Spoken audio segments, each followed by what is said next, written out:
Good Morning Pilipinas. Ngayon po pag-uusapan natin, no relocation, no demolition. Yan po ang pahayag ng ating Pangulong Rodrigo Duterte sa kanya pong talumpati. At isa po sa mga ahensya talaga nagpapatupad ng pangako ng ating Pangulo ay ang Presidential Commission for the Urban Poor. Para po pag-uusapan natin yan ngayong umaga, makasama natin Chairperson Terry Ridon, Presidential Commission for the Urban Poor. Good morning. Welcome to Good Morning Pilipinas. Good morning. Sir, una congratulations. Congratulations, sir. Thank you. Alright, pag-usapan natin agad, Jules, lagi na natin na pag-uusapan dito. No? Ito ngayon, sinabi ng ating Pangulo, walang relokasyon, walang demolition, hanggat walang nahanap na lugar. Can you tell us more about this? Yan ho yung isa sa mga mayor na mga plataforma ni Pangulong Duterte. Isa ho yung sa campaign promises niya na wala dapat maecha puwera na maralita sa pamamagitan ng demolition kapag walang relokasyon. So, isa ho yan doon sa mga gusto natin talagang ipatupad na patakaran sa ilalim po ng Presidential Commission for the Urban Poor. So, bahagi po yan. So, bahagi na po dito yung pag-review ng lahat po ng mga demolition projects na magaganap sa buong Pilipinas. At yung paghikayat talaga sa lahat na tigil ho ang galawan, tigil ang pagbuwag ng mga kabahayan kung wala hong relokasyon para sa ating mga kababayan. Pero Chairman, kasi paulit-ulit na rin nagiging problema talaga. Hindi naman, sige, nandyan yung relokasyon, pero paulit-ulit po nagiging problema ng mga urban poor families is ayaw nila magstay sa lugar na yun kasi walang livelihood, wala silang trabaho. Kaya ang tendency, babalik po sila dun sa dati nilang lugar. Paano po natin ina-address itong problemang ito? Actually, magkaibang bagay na problema yun at kailangan natin harapin na magkasabay yun. Kasi, anyway, si VP Lenny naman, sinabi na niya na talagang hindi obra yung mga resettlement areas eh. Tama yung binanggit mo na talagang dapat pag-aralan muna bakit ang taas ng kuryente ron, bakit ang taas ng tubig. Mahirap na nga sila eh. Di ba? Parang we are further pushing them towards poverty by bringing them into the relocation areas. No? So, I think it is something that we have to support as well. Na parang pag-aralan, repasuhin po yung resettlement ng ating po mga kabayan. Pero at the same time, it is really a pitch also to local government units na tigil muna yung galawan dito, di ba? Kasi nga, hindi nga natin mailagay sa tamang lugar ang ating pong mga kababayan dahil may mga problema sa relocation sites. Di ba? Anong gagawin ho natin pagka we drive them away from their homes and send them to the streets? No? Okay, Sir Terry, under your watch, anong ine-expect natin na pagbabago siyempre para sa ating mga urban poor? Well, pangunahin ngayon at sinasabi na ho natin in the last couple of days, para we have to serve fair warning to the local government units. No? Kasi marami hong mga LGUs, particularly sa Metro Manila, talaga nagtatanggal ho sila ng mga kabahayan ng ating pong mga komunidad. Ibig sabihin, wala hong proseso. Kumbaga, wala silang pakialam kahit wala hong court order. No? Wala silang pakialam kahit merong patakaran si Pangulong Duterte na wala mo ng demolition. Diba? Ang sinasabi nila, hindi, fire hazard ka, hindi, merong building code. So, they've been using every trick in the book.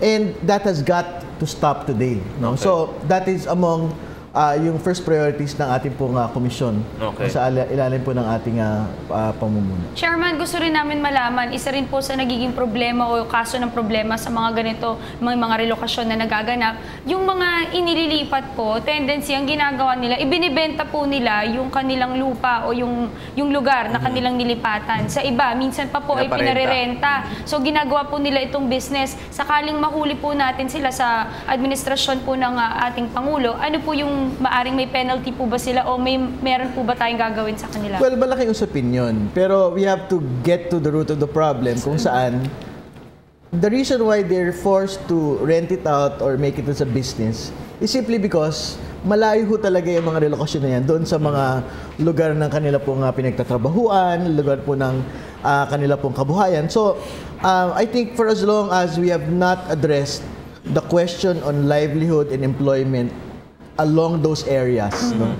Parang that is a problem that we will have to confront. So, whether or not we would want to impose penalties there, baka that might not be a priority at this point. Pero, yung talagang gusto natin dyan, we have to make those areas, kasi may mga tao na ho talaga doon, mga libo-libo na ho yung linikas, parang we have to do something about their plight there. Ibig sabihin, we did not want to push them out of the cities and then bring them to some desolate area in the country. No? So, yan ho yung talagang dapat ho nating magawan ng paraan sa unang bahagi ng ating pong liderato. Chairman, you've mentioned libo-libo na po yung inililikas. Base po sa inyong datos, gano'n na po ba karami yung urban poor family sa kasalukuyan?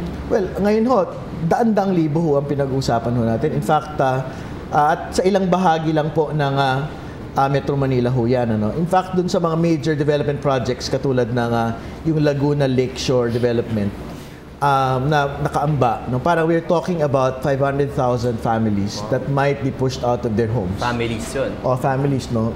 Because of development projects, no? So, ibig sabihin, I understand the President really wants to push for infrastructure development, pero not at the cost of massive displacement of communities. So, that is something that we will really have to discuss, no? In the next couple of months and under the Commission's leadership. Sir, speaking of development, so since nabanggit nyo na yan, meron tayong principle na tinatawag na social progress with social justice. So under your watch, paano nyo mahihikayat yung mga economic planning team ng ating Pangulo na despite their plans to go for infrastructure and economic development na hindi siyempre matatapakan yung rights ng mga urban poor? I think the principal thrust of the President has always been that particular aspect, no? Na talagang hindi ho talaga obra na parang umunlad ang ating mga tulay, umunlad ang ating mga kalsada, pero nagdarahop ang ating pamamayan. So, isa ho yan doon sa mga talagang dapat maging balanse sa mga pagpasok ng mga proyekto sa darating pong mga taon. Alright, speaking of projects, we want to know, no, besides yung relocation nitong mga ating kapatid na urban poor families, we also want to know ano pa po ba iba yung proyekto na tinututukan ngayon na sa tingin nyo talagang napakabigat na problema nila? Siyempre, meron yung mga capacity building, parang strengthening of people's organizations and yung po mga NGOs in the urban poor areas. Pero bahagi din po dyan yung support doon sa drug campaign ni Pangulong Duterte. Kasi alam nyo, hindi naman huobra yung talagang tinutugis lang ho eh. Yung ating pong mga dealers. Siyempre, we have to bring them to justice as well. But more important is really the strengthening of the communities and yung educating them on the drug question. Ano? Ibig sabihin, and most fundamental there would really be ensuring yung actual livelihood for all of these depressed communities in many parts of the country. Okay. Sir Terry, ano po yung magiging hakbang ng inyong opisina para syempre mas, speaking of capacity building, no, syempre kailangan din alam nila yung mga karapatan nila bilang mga mamamayan. So ano po yung mga gagawin yung hakbang para po enlighten sila dun sa rights nila? Well, yung pong mga, kasi it's a regular program na po ng PCUP, yung pong mga trainings and seminars, not just in Metro Manila but in all parts of the country where there are urban poor families, ano. So, bumababaho doon ang ating pong mga community organizers para talagang magtalakay, no? Ng ano pa ho yung paraan para talaga mapabuti ang kanilang kalagayan, ano ho yung mga livelihood opportunities available, at ano ho ba yung dapat ho nilang ginagawa para talagang palakasin pa ho yung kanila pong hanay. Chairman, bilang panghuli, no, mensahe po ninyo at saan po ba nila kayo maaaring matagpuan sakaling may mga problema na nais po nilang idulog sa inyo? Yung pong PCUP, meron po yung mga opisina sa iba't ibang bahagi ng bansa.